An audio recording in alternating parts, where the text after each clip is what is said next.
Hili nalo ni la muhimu, labda kwa sababu wewe ni kijana ambaye ulikuwa umewaona wazee wetu wakati wao walivyokuwa huko nyuma. Naweza nikasema wazee wetu wa nyuma, wao walikuwa kijana anapokuwa anakuwa wanamtengenezea mazingira, labda kama ni maeneo kama vile mashamba, kwamba bwana hili ni shamba la kwako la kulima. Na sasa hivi tumekuwa vijana wengi kwa sababu hatuko mashambani, tunaishi mjini. Kama wazazi wana jukumu gani tu pia la kuwapa hawa vijana ili waendelee kuwa na misingi ambayo tunatarajia kizazi kiwepo na kiendelee kuwepo? Kwa sababu zamani tulikuwa tunapewa mashamba, unaendeleza shamba lile, unaendelea kulima. Na mzazi anakusimamia kama mtoto kwa sababu amekupa shamba. Uwezo usilime kwa sababu baba ameshakupa shamba. Na sasa hivi watoto wengi tuko sehemu ambazo hazina mashamba. Je, jukumu la mzazi, kwa sababu tayari yeye ndiye mwenye mtoto, afanye jukumu gani kwa mtoto kama kijana ili aweze kumfanya kijana wake asiwe sasa kijana ambaye atakuwa tegemezi hata kwa taifa, hata kwa familia yake? Labda wewe unamshauri vipi kama mzazi sasa, kwa sababu kwenye vijana wameshawashauri, lakini vijana hawa wazee unawashauri nini? Kwa sababu vijana wengi wapo na wazee majukumu yao, wafanye nini kwa hawa vijana? Asante mheshimiwa. Mimi kuhusu kwa wazazi, ninashauri kitu cha kimoja tu, kwamba mtoto unapomlea au umeshakuwa amekusaidia amekupa, ufuatana na akili ya yule mtoto uliyemzaa. Ndio. Mtoto unaweza ukamlea katika mazingira mazuri ambayo wewe babake unajua kabisa kama mwanangu nikimlea katika mazingira kama haya basi hatohangaika, hatopata shida. Lakini cha msingi hapo kinachozingatiwa ni kitu kimoja. Baba anaweza kampenda mtoto wake akachukua mali, nusu ya mali yake, akasema hili shamba mwanangu wewe unakuwa unalima hapo. Anakupa na ng'ombe, anakupa na mbegu, anakupa na kila kitu. Mwanangu shamba hili wewe unalima. Anaweza kukupa hata mashamba mawili matatu. Mwanangu wewe unalima hapo usipate shida. Lakini shida inakuja hivi kwa mtoto mwenyewe. Je, yupo tayari?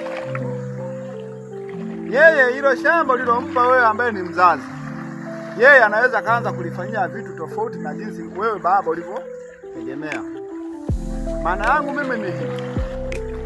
Mtoto anapopewa kitu chochote kile na mzazi, ajalishi ni shamba au ni ng'ombe au kitu chochote kile cha thamani, akishapewa na mzazi wake, lengo na mazumuni, baba hataki mtoto wake ateseke, hataki apate shida.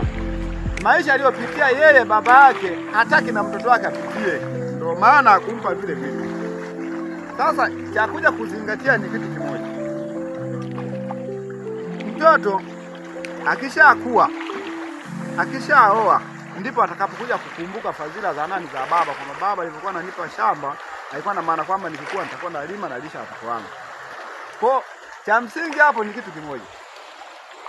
Mwingine hata kipewa mali au shamba au hataki kulima, yeye anachozingatia pale, analiacha shamba huko, anakimbilia mjini, anaanza maisha ya mjini. Maisha ya mjini yamemshinda huko, anarudi kijijini, anaanza kumshawishi babake, baba yawezekana labda bahati mbaya babake alishaondoka, alishakufa. Baada ya kufa ndipo anachukua ile shamba anaanza kuuza. Akishauza tayari ule ndio mwanzo wa kupoteana. Akishapoteana ndipo unakuwa mzigo wa familia, kwa sababu hamna sehemu nyingine ya kukimbilia zaidi ya nyumbani kwao. Na akifika nyumbani kwao wakumpokea ni nani? Yeye alisema mimi maisha yangu ni ya mjini. Sasa cha msingi tunachozingatiwa hapo ni kitu kimoja.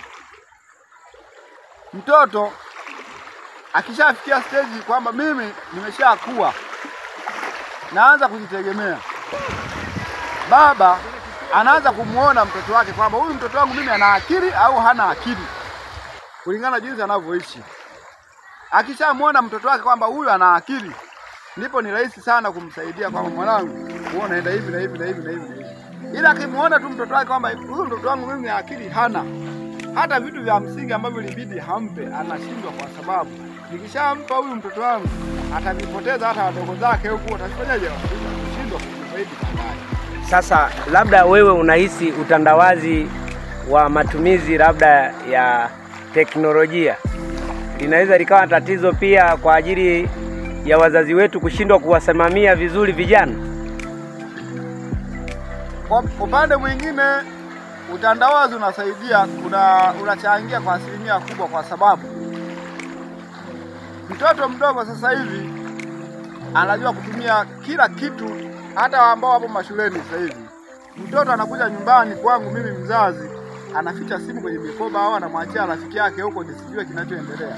Ila mimi najua kabisa kama najinyima huko namsomesha mwanangu, lakini kinachofanyika huko shuleni kinafanyika kitu ambacho ni cha tofauti. Hata nikijua mzazi najua hapo kwenda kupoteza kila kitu, mali zangu ambazo ilibidi ziwasaidie mtoto wangu. Kwa upande mwingine, asilimia kubwa utandawazi kwa yule anayejua kutumia teknolojia inamsaidia. Kwa yule asiyejua teknolojia kuitumia inampoteza, kwa sababu yeye anakuja kuingia kwenye vitu ambavyo havimuhusu wala hastahili kuingia kule. Laiti kama wale ambao ndo vijana wangehusika kutumia vile utandao